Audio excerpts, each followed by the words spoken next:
વિદ્યાર્થી મિત્રો, આપણે અગાઉ ચેપ્ટર નંબર 2 પૂરું કર્યું.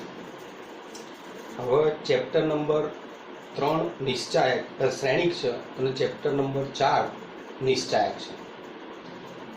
આમ તો શ્રેણિક ભણી લઈએ, પણ શ્રેણિકની અંદર એનો વ્યસ્ત શ્રેણિક એ નિશ્ચાયકની મદદથી મેળવવાનો, એટલે નિશ્ચાયકની ક્રિયાઓ એલિમેન્ટરી ઓપરેશનથી મેળવવાનો છે. એટલે શ્રેણિક ચેપ્ટર આપણે અધૂરું રાખવું પડે. એના કરતાં આપણે એવો વિચાર કર્યો કે પહેલાં નિશ્ચાયક ચલાવીશું. નિશ્ચાયકની અંદર જે શ્રેણિકવાળો ભાગ છે એ શ્રેણિક ચલાવ્યા પછી ભાગ ચલાવીશું, પણ નિશ્ચાયકની એલિમેન્ટરી ક્રિયાઓ આપણે શીખી જઈએ અને પછી શ્રેણિક ચાલુ કરીશું. એટલે આમ તો મેં પહેલું લેક્ચર સ્કૂલવાળા વિદ્યાર્થીઓ માટે ઝૂમ એપ ઉપર લીધેલું. એની અંદર શ્રેણિક વિશે થોડી માહિતી આપી. જો કે આમ શ્રેણિક ચેપ્ટર ભણવાનું છે એટલે માહિતી ફરી આવશે. હું શ્રેણિકની સામાન્ય માહિતી આપી અને હું નિશ્ચાયકમાં આજે દાખલ થઈ ગયો છું. શ્રેણિક કોને કહેવાય? ખાલી ચર્ચા પૂરતી ચર્ચા, લખાવાનું નહીં શ્રેણિકની અંદર, પછીનો ભાગ લખવાનો થશે. શ્રેણિક પછી નિશ્ચાયક ચાલુ કરું છું. શ્રેણિક એટલે મેટ્રિક્સ.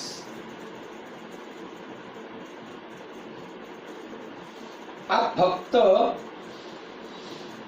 સંખ્યાઓ અથવા વિધેયોની લંબચોરસ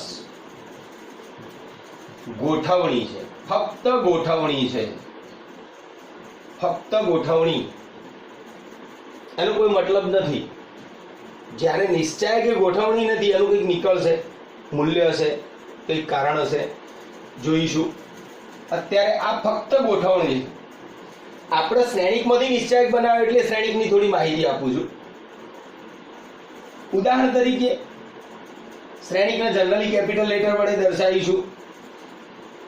1 -2 3 7 2 -1 4 1 2 3 1 7. આ લંબચોરસ સંખ્યાઓની ગોઠવણ છે. આની અંદર 3 હાર છે અને 4 સ્તંભ છે. એટલે આ શ્રેણિકની કક્ષા 3/4 થાય. આ 3 એ હાર દર્શાવે અને 4 એ સ્તંભ દર્શાવે. 3/4 મેટ્રિક્સ કહેવાય. આ શ્રેણિકની કક્ષા શું કહેવાય? 3/4 મેટ્રિક્સ. બીજો કોઈ શ્રેણિક તમે વિધેય પણ લખી શકો. cos x 3x² + 1 2x -1. આ પણ શ્રેણિક છે. આ કયો? 2 હાર ને 3 સ્તંભ વાળો 2/2 મેટ્રિક્સ કહેવાય. Number C. કોઈ આવો શ્રેણિક લખવો હોય તો એ લખાય. 2i + 1 3i i -1 5 3i -2 7 2 3 -4i. સંકર સંખ્યાઓ છે. સંખ્યા ચાલે, વિધેય ચાલે ઘટક તરીકે. આની અંદર 4 હાર અને 2 સ્તંભ છે, તો આ 4/2 મેટ્રિક્સ કહેવાય. મતલબ શ્રેણિક એ આવા લંબચોરસ, મતલબ આવા મોટા કૌંસની અંદર સંખ્યાઓની ગોઠવણ છે, જે ચોરસ અથવા લંબચોરસ હોય. આપણે શ્રેણિક ભણવાનું નથી, આપણે શું ભણવું છે? નિશ્ચાયક. તો કયા શ્રેણિકના નિશ્ચાયક બને? તો આપણે નક્કી કર્યું કે ચોરસ શ્રેણિક હોય એનો નિશ્ચાયક બને. ચોરસ શ્રેણિક હોય એનો નિશ્ચાયક બને. એ સિવાય શ્રેણિકના કોઈ અદિશ સંખ્યા વડે ગુણવા માટેની વ્યવસ્થા કરી. કોઈ શ્રેણિકના દાખલા તરીકે એક શ્રેણિક મૂક્યો d -1 2 3 7. આ શ્રેણિક છે. આને મારે 5d કરવા છે. આ શ્રેણિકને 5 કોઈ અદિશ સંખ્યા વડે ગુણવા છે, તો શ્રેણિકમાં એવો રિવાજ હોય કે શ્રેણિકના દરેક ઘટકને ગુણવા. -5 10 3 × 5 15 7 × 35. આ 5d થયો. મતલબ શ્રેણિકનો અદિશ વડે ગુણાકાર એટલે શ્રેણિકના દરેક ઘટકને તે સંખ્યા વડે ગુણવા. શ્રેણિકની આટલી માહિતી આપણે નિશ્ચાયક માટે અત્યારે હાલ પૂરતી બહુ થઈ ગઈ. પછી શ્રેણિક આમે ભણવાનું છે. આપણે પહેલું આ ચેપ્ટર ચાલુ કર્યું છે એટલે શ્રેણિક વિશે આટલી માહિતી બહુ થઈ ગઈ. મેં લેક્ચરની અંદર વ્યાપક શ્રેણિકને બધી ચર્ચા કરી હતી આગળના લેક્ચરમાં, પણ આપણે જરૂર નથી. આપણે અહીંથી ચાલુ કરીએ, શ્રેણિકમાં ફરી ભણવાનું થશે. આપણે કયા શ્રેણિકના નિશ્ચાયક બને, તો એ આ 2x2 મેટ્રિક્સ જેના હાર અને સ્તંભની સંખ્યા સરખી હોય, જેના હાર અને સ્તંભની સંખ્યા 2x2 મેટ્રિક્સ 2 હાર અને 2 સ્તંભ, 3 હાર અને 3 સ્તંભ હોય, 4 હાર અને 4 સ્તંભ હોય, એવા ચોરસ શ્રેણિકોના નિશ્ચાયક બને. એટલે આપણે શું કરીશું, ચોરસ શ્રેણિકો લઈશું અને એમાંથી નિશ્ચાયક બનાવીશું. તો આપણા નિશ્ચાયકની વ્યાખ્યા ચેપ્ટર નંબર 4 સ્ટાર્ટ કરીએ આપણે. Chapter number 4 નિશ્ચાયક. હું ચર્ચા કરું છું શ્રેણિકની વ્યાખ્યા, નિશ્ચાયકની વ્યાખ્યા આપવાની. આ શ્રેણિક વિશે ફક્ત થોડી માહિતી આપી આપણે, જરૂરી હતી એટલી.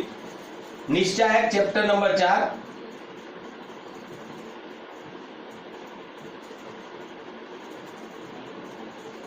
ડિટર્મિનન્ટ કહેવાય.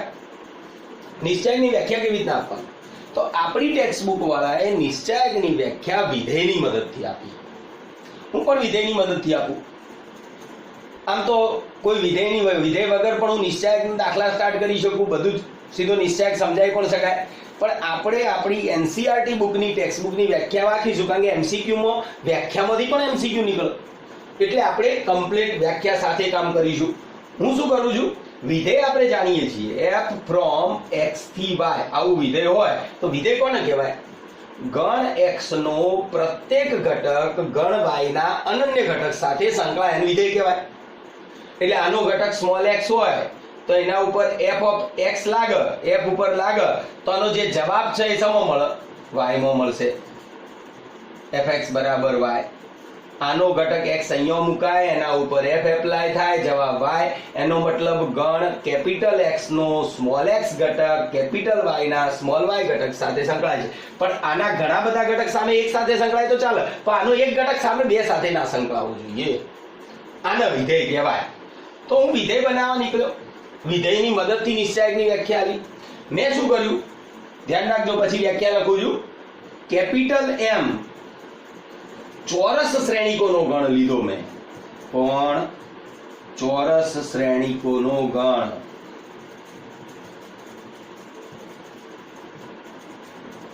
આ ચોરસ શ્રેણિકોનો ગણ લીધો.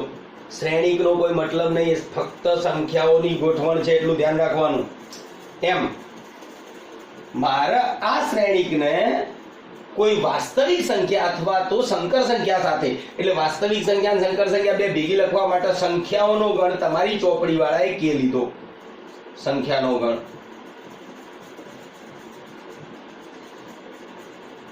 અને મેં આનું વિધેય બનાવ્યું m થી k નું. મતલબ m ના ચોરસ શ્રેણિકો, ગમે તે દુનિયાભરના જેટલા ચોરસ શ્રેણિકો લેવા તે ચોરસ શ્રેણિકને સામે સંખ્યા સાથે સાંકળતું એક વિધેય. એક શ્રેણિકના સામે એક જ સંખ્યા સાથે સાંકળવાની. પણ ચોરસ શ્રેણિકો કરોડો બને, આપણે જે બનાવવા હોય. દાખલા તરીકે હું ચોરસ શ્રેણિક કેપિટલ એ બનાવ્યો, -1 2 3 7 શ્રેણિક બનાવ્યો. 2 હાર ને 2 સ્તંભ, 3 હાર ને 3 સ્તંભ, 4 હાર ને 4 સ્તંભ. આપણે મર્યાદા 3 હાર ને 3 સ્તંભ સુધી જઈશું. 2 હાર ને 2 સ્તંભ. હવે ચોરસ શ્રેણિક છે, 2 હાર ને 2 સ્તંભ બોલીની જગ્યાએ 2 કક્ષાનો શ્રેણિક બોલાય. ફક્ત 2 કક્ષા બોલો, 2 કક્ષાનો ચોરસ શ્રેણિક, એટલે હાર પણ 2 સ્તંભ પણ 2.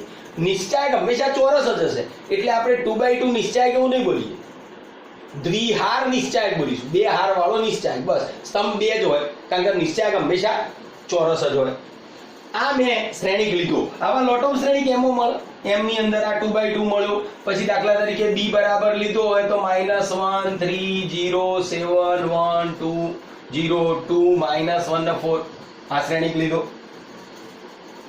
આ પણ m જ, આ બિલોંગ્સ ટુ m થાય, આ પણ બિલોંગ્સ ટુ m થાય.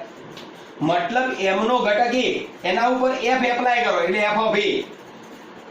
આ f ઓફ a મારે અહીંયા કોઈક સંખ્યા જુઓ તો સંખ્યા મેં બનાવવા માટે આ નિશ્ચાયક, આ શ્રેણિકને શું બનાવ્યો મેં, નિશ્ચાયક. શ્રેણિકને નિશ્ચાયક કેવી રીતના બનાવવાનો, તો કે આ જે શ્રેણિક રહ્યો એનો સંકેત ચેન્જ કરી દેવાનો. શું કરી દઈશું, નિશ્ચાયકમાં -1 2 3 અને 7 એ આ શ્રેણિકનો સંકેત છે. જ્યારે આ નિશ્ચાયકનો સંકેત છે. મતલબ શ્રેણિક ઉપર આ વિધેય એપ્લાય કરવાથી આ શ્રેણિકનો જે સંકેત છે ચેન્જ થઈ જઈને આર્યો થશે. હવે આને સંગત સંખ્યા આપણે નક્કી કરી બધા ભેગા થઈ અણુ વિસ્તરણ, તો કે આ 2x2 મેટ્રિક્સ છે. 3x3 નું શીખીશું, 4x4 નું પણ આપણને બધાના વિસ્તરણ આપણને આવડશે. અગ્ર વિકર્ણ માઈનસ પ્રતિ વિકર્ણના ઘટકોનો ગુણાકાર. અગ્ર વિકર્ણના ઘટકોનો ગુણાકાર -7 માઈનસ પ્રતિ વિકર્ણના ઘટકોનો ગુણાકાર -6. -7 -6 -13. એનો મતલબ -13 વંશમાં મળ્યો k માં. મતલબ આ શ્રેણિકને સંગત k ની અનન્ય સંખ્યા -3 મળી, -13 મળી. એનો મતલબ ગણ m નો કોઈ પણ ઘટક ગણ k ના અનન્ય ઘટક સાથે સંકળાય છે એટલે થયું વિધેય. આપણે આ -13 અથવા તો આને શ્રેણિક a નો નિશ્ચાયક કહેવાય. હવે આ fa સંકેત આપણને ગમતો નતો એટલે આપણે સંકેતો ચેન્જ કર્યા. fa ની જગ્યાએ નિશ્ચાયકમાં એ લખીશું. આ નિશ્ચાયક એ માનાંક નથી, ધ્યાન રાખવાનું. અથવા ડિટર્મિનન્ટ ઓફ a લખીશું. that a નિશ્ચાયકનો અંગ્રેજી વર્ડ છે ડિટર્મિનન્ટ, એટલે ડિટર્મિનન્ટ ઓફ a અથવા નિશ્ચાયકમાં a કહીશું. એનો મતલબ એને તમે જે સંખ્યા સાથે સાંકળો એ સંખ્યાને શ્રેણિક a નો નિશ્ચાયક કહેવાય, જેના સંકેતમાં નિશ્ચાયક a અથવા ડિટર્મિનન્ટ ઓફ a વડે દર્શાવાય. હું હવે એની વ્યાખ્યા લખું છું. નીચે એના ઉદાહરણ અને વિસ્તરણો આપણે ચાલુ કરીશું. ઓકે, વ્યાખ્યા લખું છું. મતલબ કયું વિધેય f from m થી k ચોરસ શ્રેણિકોના ગણ. એમ આપણે b નો નિશ્ચાયક જોઈતો હોય તો નિશ્ચાયકમાં b સંકેત વાપરીશું. આ સંકેત ચેન્જ કરી અને ઊભો સંકેત કરી દઈશું, બે ના વચ્ચે લખી દઈશું. આને બીજા સંકેતમાં લખવું હોય તો ડિટર્મિનન્ટ ઓફ b લખાશે. આનું કંઈક આપણે મૂલ્ય નક્કી કરીશું, વિસ્તરણ કરતા શીખીશું 3x3 નું. જે જવાબ આવે એ આવશે સમો કેમો. એમ દરેક ચોરસ શ્રેણિકને અનન્ય સંખ્યા k સાથે સાંકળતું વિધેય f એને ચોરસ શ્રેણિકનો નિશ્ચાયક કહેવાય. એટલે f એ આપણો નિશ્ચાયક થશે. આપણને f એ સંકેત ગમતો નથી એટલે આપણે નિશ્ચાયક અથવા ડિટર્મિનન્ટ ઓફ એ સંકેત વાપરીશું. એમ આપણે વ્યાખ્યાનો લખી લઈશું. પહેલા વ્યાખ્યા, પછી 2x2 અને 3x3 શ્રેણિક સુધી જઈશું, એના વિસ્તરણો શીખીશું, એના સંકેતો લખીશું. ચાલો હળો, નિશ્ચાયકની પહેલી વ્યાખ્યા.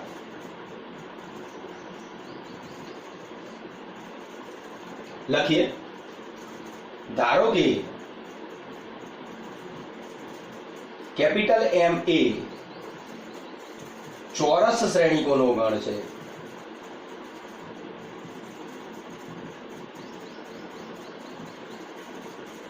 તથા કેપિટલ K એ સંખ્યાઓ કૌંસમાં સંકર અને વાસ્તવિક સંખ્યાના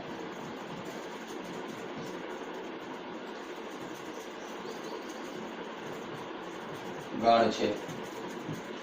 ગણ m ના દરેક ઘટકને ગણ k ના અનન્ય ઘટક સાથે સાંકળતા વિધેયને ગણ કેપિટલ M ના પ્રત્યેક ઘટક કેપિટલ A ને, આનો કોઈ પણ એક શ્રેણિક લીધો, ચોરસ શ્રેણિક, એને એ નામ આપ્યું. પ્રત્યેક ઘટક કેપિટલ A ને ગણ k ના અનન્ય ઘટક small k belongs to capital K, belongs to લખવાની જરૂર નહીં, અનન્ય ઘટક સ્મોલ k ગણ m ના પ્રત્યેક ઘટક a ને ગણ k ના અનન્ય ઘટક સ્મોલ k સાથે સાંકળતા વિધેય f from m થી k every capital A belongs to capital M, f of capital A બરાબર k ને ચોરસ શ્રેણિકનો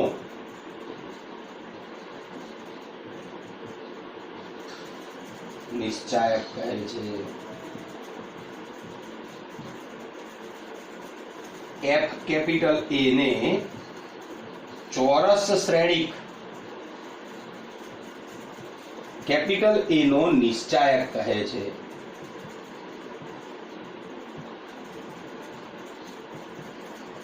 જેને સંકેતમાં જેને સંકેતમાં નિશ્ચાયક એ અથવા ડિટર્મિનન્ટ ઓફ એ વડે દર્શાવાય છે. અહીં નોંધ લખીશું, નિશ્ચાયક એ માનાંક નથી. આ ધ્યાન રાખશો. આટલું લખી લેશો. હવે એના ઉદાહરણો વિશે 1/1 મેટ્રિક્સ, પણ એ 1/1 મેટ્રિક્સને એક કક્ષાનો શ્રેણિક કહેવાય અને ચોરસ શ્રેણિકનો જ નિશ્ચાયક હોય છે. એટલે 1/1 હવે પછી આપણે બોલીશું નહીં. ઉદાહરણો જોઈ લઈએ. ધીરે ધીરે આપણે 3/3 મેટ્રિક્સમાં દાખલ થઈશું. 3/3 મેટ્રિક્સના વિસ્તરણ વિશે અભ્યાસ કરતા જઈશું અને કામ કરીશું આપણે. ચલો ઉદાહરણ તરીકે નંબર 1 સ્ટાર્ટ કરીશું. 1/1 શ્રેણિક કૌંસમાં એક કક્ષા નો ચોરસ શ્રેણિક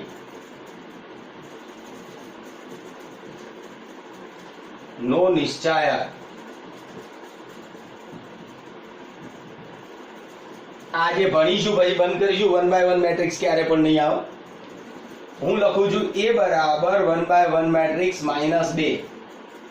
1/1 મેટ્રિક્સ ની અંદર 1 ગુણ્યા 1 એક જ સભ્ય હોય. દાખલા તરીકે સભ્ય તરીકે -2 છે. નો નિશ્ચાયક. શું થાય નિશ્ચાયક? તો કે નિશ્ચાયકમાં a અથવા ડિટર્મિનન્ટ ઓફ a. આ સંકેત વાપરો અથવા આ સંકેત વાપરો. જેને લખાય નિશ્ચાયકમાં -2. આ શ્રેણિક સંકેતનો નિશ્ચાયક થઈ જાય. હવે નિશ્ચાયકમાં -2 નું મૂલ્ય કેટલું? તો નિશ્ચાયક છે, માનાંક નહીં. +2 ના કરી દેતા. આનો જવાબ થશે -2. આ નિશ્ચાયક માનાંક નથી, એટલે માનાંકમાં -2 સમજવું નહીં અને +2 કરી ના દેતા. માનાંક સમજી અંદર રહ્યો એ જ ઘટક જવાબ 1/1 મેટ્રિક્સ હોય તો. ઓકે, 2/2 ની ચર્ચા કરીએ. 2/2 શ્રેણી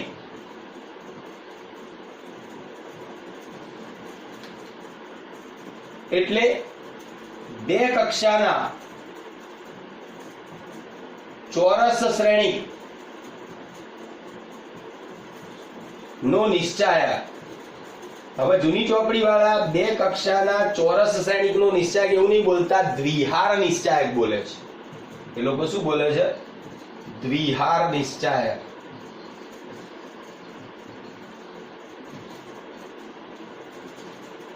હવે દ્વિહાર નિશ્ચાયક હું વ્યાપક રીતે લખું. એડ્રેસ સાથે ઘટકો લખીશું. મેં શ્રેણિકના વ્યાપક શ્રેણિકની ચર્ચા આગળના લેક્ચરમાં કરી હતી. એમાં બધા ઘટકો વિશે ચર્ચા કરી હતી, પણ બહુ સમજવામાં તકલીફ પડે એવું નથી, એટલે મેં આજ ત્યાંથી ચાલુ નહીં કરતા, સીધું નિશ્ચાયકથી ચાલુ કર્યું. અને શ્રેણિક આમે આપણે આખું ભણવાનું થશે જ. હું 2/2 મેટ્રિક્સ એ લઉં છું, વ્યાપક રીતે ચર્ચા કરું. 2/2 મેટ્રિક્સ ની અંદર 2 હાર 2 સ્તંભ, ટોટલ 4 સભ્યો હોય. હું જગ્યા સાથે લખું છું અને વ્યાપક રીતે ચર્ચા કરું. A11 આ શું લખ્યું છે? આનો પહેલી હાર પહેલા સ્તંભનો ઘટક. પહેલી હાર પહેલો સ્તંભ મતલબ પહેલી હાર પહેલો સ્તંભ. આ એડ્રેસ સાથે ઘટક લખ્યો. 2/2 મેટ્રિક્સ છે એટલે 4 ઘટક હશે. અહીંયા પણ ઘટક હશે. પહેલી હાર બીજો સ્તંભ. આ જગ્યા કઈ છે? પહેલી હાર બીજો સ્તંભ. હવે આગળ ત્રીજો સ્તંભ નહીં, કારણ કે 2/2 મેટ્રિક્સ છે. અહીંયા આ કહેવાય બીજી હાર પહેલો સ્તંભ. 2/1 મેટ્રિક્સ 2/2 મેટ્રિક્સ એટલે બીજી હાર પહેલો સ્તંભ, એટલે બીજી હાર પહેલો સ્તંભ. આ એડ્રેસ લખેલું છે. I22 બીજી હાર બીજો સ્તંભ. આટલા ઘટકો થશે. આ શ્રેણિક થયો ચોરસ શ્રેણી. હું વ્યાપક ચર્ચા કરું પછી પર્ટિક્યુલર ઉદાહરણ લઈશ. વ્યાપક ચર્ચા. આ ચોરસ શ્રેણિકનો નિશ્ચાયક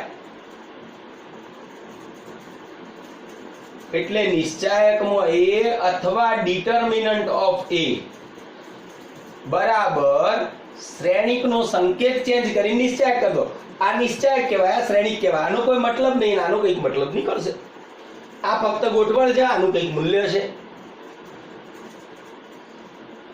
A11 A12 A21 A22 પહેલી હાર બીજી હાર પહેલો સ્તંભ બીજો સ્તંભ. હવે આ શ્રેણિકનો આ નિશ્ચાયક થયો. આ ફક્ત સંખ્યાની ગોઠવણ છે. જ્યારે આનું કંઈક મૂલ્ય હશે તો મૂલ્ય વિશે ચેક કરીશું. Determinant of A11 A12 A21 A22. હવે આ શ્રેણિકની અંદર થોડીક ઓળખ કરીએ. આ A11 A12 એ પહેલી હાર છે, A21 A22 એ બીજી હાર છે. આ રો 1 કહેવાય, રો 2 કહેવાય. ટૂંકા સંકેતમાં લખવું હોય તો કેપિટલ R1 ને કેપિટલ R2 વડે દર્શાવાય. હું નીચે થોડો ઇન્ટ્રોડક્શન લખું છું. A11 A12 તથા A21 A22 એ નિશ્ચાયક એની અનુક્રમે પ્રથમ અને દ્વિતીય હાર છે.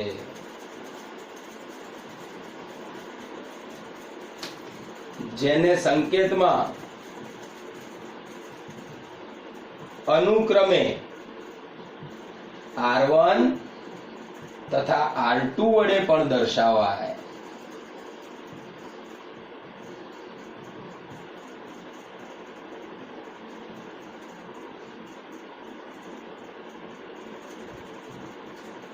A11 A21 A12 A22 એના અનુક્રમે પહેલો અને બીજો સ્તંભ પણ કહેવાય. A11 A21 તથા A12 A22 ને નિશ્ચાયક ના અનુક્રમે પ્રથમ અને દ્વિતીય સ્તંભ પણ કહે છે.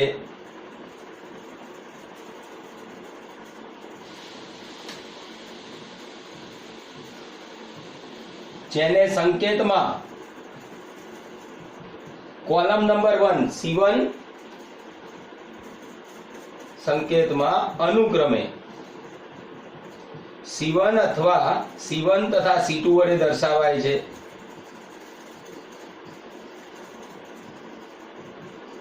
સાથે સાથે ચોપડો બનાવતા રહેજો, લખી દેજો.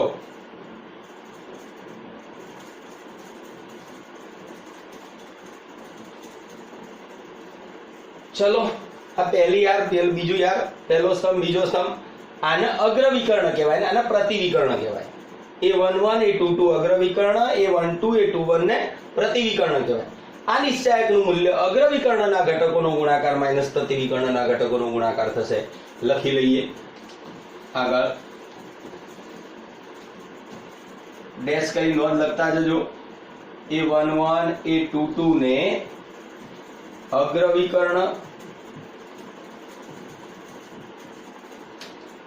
તથા A12 A21 ને પ્રતિવિકર્ણ કહે છે.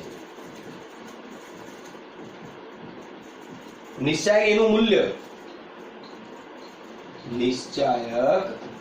એનું મૂલ્ય શ્રેણિક કેપિટલ A ના નિશ્ચાયક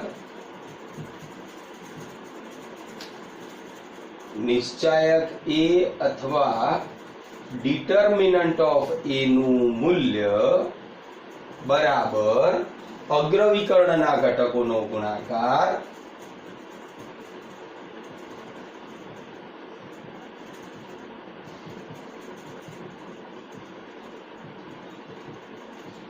માઈનસ પ્રતિવિકર્ણના ઘટકોનો ગુણાકાર.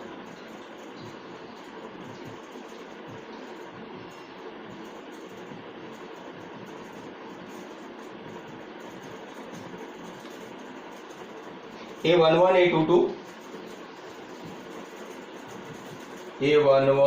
A22 માઈનસ A12 A21 અગ્રવિકર્ણના ઘટકોનો ગુણાકાર માઈનસ પ્રતિવિકર્ણના ઘટકોનો ગુણાકાર. ઉદાહરણ તરીકે આપણે ઘણું બધું ભણી શકીએ. ઉદાહરણ તરીકે નંબર 1 A બરાબર નિશ્ચાયકમાં 1 4 3 -2 નો નિશ્ચાયક डिटर्मिनंट ऑफ ए बराबर खाली जगह। तो डिटर्मिनंट ऑफ ए बराबर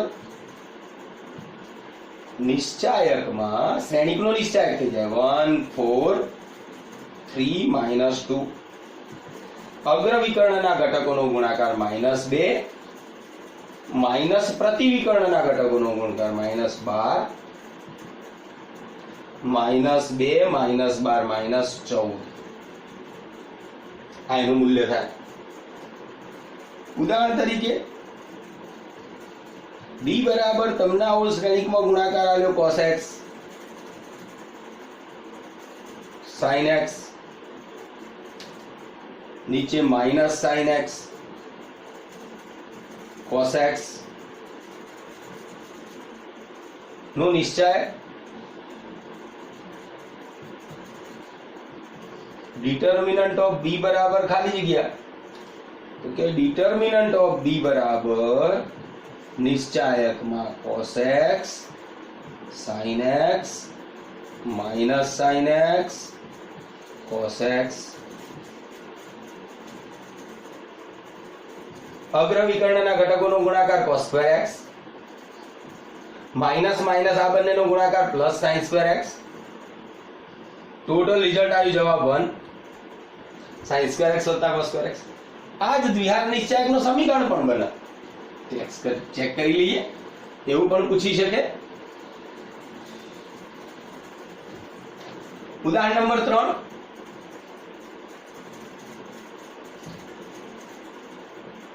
जो निश्चायक में 2x 3x -1 4 -1 5 is equal to 3 -1 0 5 होय तो x बराबर खाली जगह समीकरण आल्યું x નું મૂલ્ય શોધો। इजीली આપણે શોધી શકીએ अग्र विकर्णना घटको माइनस समीकरण जो लेफ्ट हैंड साइड ने राइट हैंड साइड नो लावता x शोधવાનો છે। अग्र विकर्णना घटकोનો ગુણાકાર નિશ્ચાયક જ છે શ્રેણિક આપ્યો જ નહીં 5 દુ 10x minus minus plus 3x बराबर 3 पंचू 15 माइनस 0 आनो मतलब थयो 13x बराबर 15 x बराबर 15 भाग्या 13 मूल्य थયું। હવે નેક્સ્ટ લેક્ચર ની અંદર સીધું ત્રિહાર નિશ્ચાયક થી ચાલુ કરીશું। જોઈએ